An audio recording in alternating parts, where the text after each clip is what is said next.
Bem-aventurados limpos de coração, porque esses verão a Deus. Bem-aventurados pacificadores, porque esses também serão chamados filhos do Senhor. Muito bom dia, que a bênção, a graça do nosso Deus nessa manhã esteja sobre você e sobre toda a sua família. O meu pedido a Deus é que cumpra-se a promessa de Deus quando Ele fala que os anjos do Senhor se acampam ao redor daqueles que o temem e os livra. E que sintamos nesse dia a bênção, a presença dos anjos do Senhor conduzindo a nossa vida em todo e qualquer momento. A cada dia nesse canal nós estudamos um capítulo da Palavra do Senhor. E nessa manhã eu convido você a ter nas mãos a Palavra de Deus no livro de Provérbios, capítulo 29, o versículo 1. O homem que muitas vezes repreendido endurece a cerviz, será quebrantado de repente, sem que haja cura. Nós que vivemos nesse mundo, nós precisamos colocar no coração algumas verdades. Entre elas, por mais que alguém vá a uma universidade e aprenda todo tipo de disciplina, mas se ele não aprender a sabedoria divina, jamais esse ser humano conseguirá viver uma vida completamente feliz. A sua felicidade será parcial, ele sempre terá dificuldades e problemas. E poderá acontecer o seguinte: nessa terra ele poderá aparentemente ser até feliz e alcançar algum sucesso, mas jamais conseguirá alcançar a salvação em Jesus Cristo.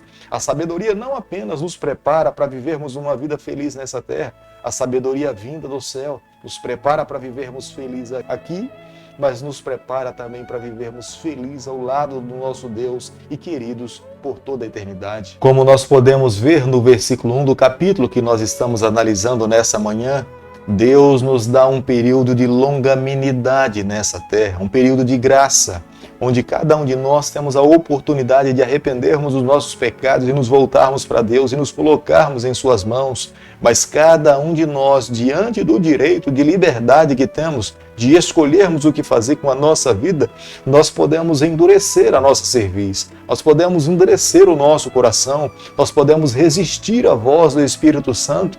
E dessa forma, quando alguém endurece o seu coração, para essa pessoa já não mais há oportunidade de salvação. Quando uma pessoa de bem, quando um justo assume uma liderança, todos os outros são abençoados. Mas quando um ímpio ou um louco assume o governo e a liderança, consequentemente todos são amaldiçoados. Porque a bênção de Deus está sobre aqueles que o buscam e a maldição está sobre aqueles que rejeitam a bênção de Deus. Viver nessa terra sem buscar a sabedoria divina é viver na maldição. Viver nessa terra e buscar a Deus todos os dias é viver uma vida sábia. É muito difícil resistir à bajulação, principalmente quando a bajulação vem de alguém que está próximo a nós. Mas muitas vezes as decisões tomadas como fruto, o resultado da bajulação, só traz tristeza, decepção e no final até a morte. Um homem sábio, um homem de Deus, um homem que busca o Senhor, ele jamais irá tomar uma decisão no momento em que está com a cabeça quente, onde o seu temperamento está aflorado.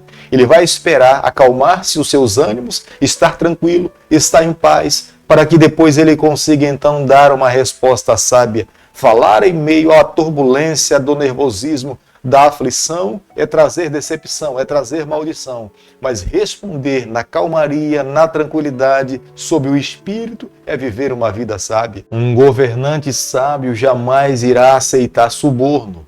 Mas se ele aceitar suborno, o seu governo está taxado a fracassar e a ser de período muito curto. Mas aquele que se mantém incontaminado, honesto, sob a condução da verdadeira sabedoria, o seu governo será ampliado, será conduzido pelo Senhor e a sua vida será abençoada e toda uma nação irá prosperar. Provérbios capítulo 29, o versículo 14, a Bíblia diz o seguinte: o rei que julga os pobres com equidade firmará o seu trono para sempre.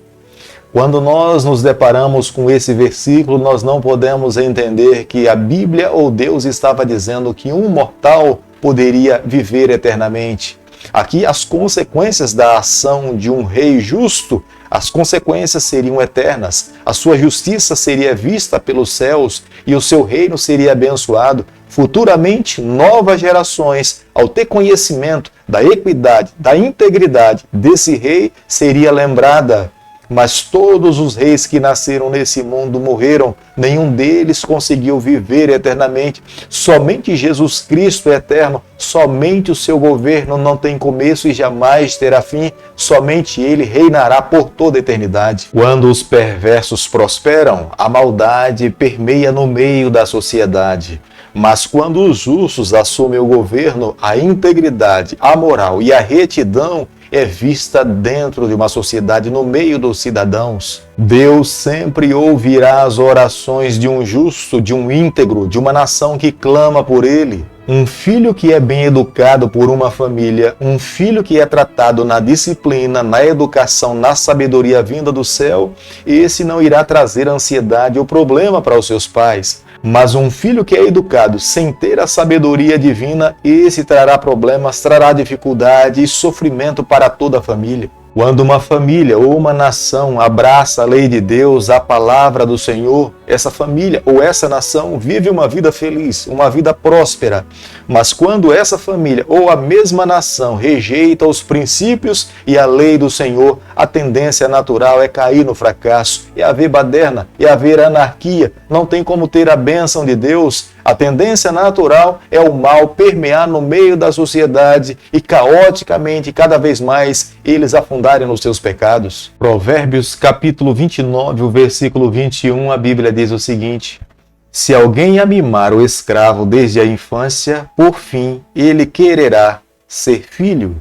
Nesse momento, Salomão está falando de uma escravidão doméstica, não de uma escravidão em geral, ampla, dentro de uma sociedade, mas uma escravidão doméstica, onde um pai de família tomava uma pessoa e tinha como sendo seu escravo, tratava tão bem, e esse escravo era conhecido como sendo um servo, e por fim ele poderia até se tornar um filho. Mas Salomão também traz uma advertência que muitas vezes esse servo ou esse filho adotivo, ele poderia induzir o coração do seu senhor a abandonar os seus filhos legítimos e deixar toda a herança para ele. Esse tipo de influência sobre o seu senhor é maléfica. É nesse sentido que Salomão adverte, para que um senhor jamais deixasse ser influenciado a tal ponto. Uma pessoa que se torna amiga de um ladrão ou de alguém que transgride a lei correrá o risco de ser identificado no mesmo nível moral da pessoa que ele se tornou amigo. Eis a razão porque Salomão fala da necessidade de sermos seletivos às pessoas que nós escolhemos como sendo os nossos amigos. Se escolhemos andar ao lado de pessoas que praticam o bem, nós seremos abençoados. Mas se nós escolhemos andar ao lado de pessoas que praticam o mal e transgridem as leis, nós também seremos identificados no mesmo nível moral dessas pessoas. A intenção de Deus em toda a história é trazer uma revelação que possa salvar o ser humano. Todo aquele que vive nessa terra precisa abrir os seus olhos e ouvidos a entender a revelação divina. É por isso que na plenitude do tempo, Jesus Cristo é a revelação principal de Deus para nos salvar. Em Jesus nós encontramos tudo aquilo que é necessário para vivermos uma nova vida, sermos moldados e transformados por completo. Jesus nos ensinou que nós precisamos amar os pobres, as viúvas, as camadas mais carentes dessa sociedade. Jesus nos ensinou que vivendo dessa forma é viver a verdadeira religião. Jesus também nos ensinou de que nós precisamos assumir os nossos compromissos civis e morais dentro da nossa sociedade. Não é porque nós somos cristãos que devemos ser negligentes em relação ao Estado ou ao governo ou ao nosso próprio país. Nós precisamos ser honestos com todos esses governantes, mas acima de tudo, o nosso coração precisa estar completamente conduzido pelo Senhor. Aquele que se submete a Deus vive uma vida íntegra, desde o livro de Gênesis até o livro do Apocalipse. Toda a revelação de Deus é com o intuito de nos tornarmos melhor, mais santos, mais parecidos com o nosso Salvador Jesus Cristo, para que um dia nós possamos herdar a vida eterna. É a razão pela qual a cada manhã nós nos levantamos e os nossos pensamentos se voltam para Deus e queremos a cada dia viver mais para o céu, menos para essa terra. Precisamos renunciar à nossa vontade. É por isso que Paulo fala que nós precisamos fazer um sacrifício vivo, renunciar à nossa vontade e viver a vontade do Senhor. Amar mais a palavra de Deus do que a nossa própria vontade, entre seguir o nosso coração e seguir o que o Senhor nos orienta, a revelação divina, nós precisamos permitir que essa revelação conduza a nossa vida por completo. Querido Pai, em Tuas mãos nessa manhã nós nos colocamos. Queremos ser do Senhor a cada dia. Fica conosco em toda a nossa trajetória. É o nosso pedido, é a nossa oração e o fazemos em nome de Jesus. Que o Senhor te abençoe e te guarde. Que Ele faça resplandecer o seu rosto sobre você. Que Ele tenha misericórdia de você. Que sobre você nessa manhã Ele levante seu rosto e conceda a sua paz em nome de Jesus. Amém.